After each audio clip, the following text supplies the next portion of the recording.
Hi friends, అందరూ ఎలా ఉన్నారు?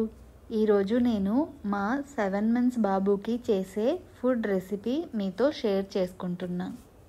6 to 12 months బేబీ ఫుడ్ ఎలా చేసుకోవాలి అని ఈ వీడియోలో చెప్తాను.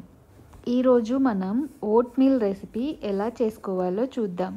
ఫస్ట్ నేను ఓట్స్ తీసుకున్నా.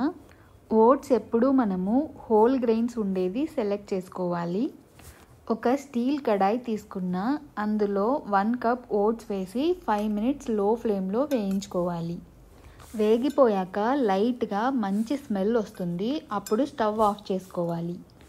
ఓట్స్ హెల్త్కి చాలా మంచిది, అంతేకాకుండా ఈజీగా డైజెస్ట్ అవుతుంది. సో పిల్లలకి ఏ భయం లేకుండా పెట్టచ్చు. వేయించుకున్న ఓట్స్ బాగా చల్లారాక మిక్సీ జార్లో వేసి గ్రైండ్ చేసుకోవాలి. ఇప్పుడు ఈ పౌడర్ని ఫైన్గా జల్లెడ పట్టుకోవాలి. చూసారా, మన ఓట్స్ పౌడర్ రెడీ అయిపోయింది. నేను ఇలాంటి స్టీల్ జార్లో స్టోర్ చేసుకుంటాను. స్టీల్ జార్ అయినా గ్లాస్ జార్ అయినా ఏదైనా తీసుకోవచ్చు స్టోర్ చేసుకునేదానికి. ఈ పౌడర్ నాకు 1 weekకి సరిపోతుంది. ఎవ్రీ వీక్ ఫ్రెష్గా రెడీ చేసుకుంటాను. ఇప్పుడు ఒక స్టీల్ కడాయి తీసుకొని అందులో 1.5 spoon ఓట్స్ పౌడర్ వేసుకోవాలి. అందులో ఒక చిన్న గ్లాస్ వాటర్ వేసుకొని ఉండలు లేకుండా బాగా కలుపుకోవాలి. స్టవ్ మీద పెట్టక ముందే కలుపుకోవాలి. స్టవ్ మీద పెట్టాక ఉండలు పోవు.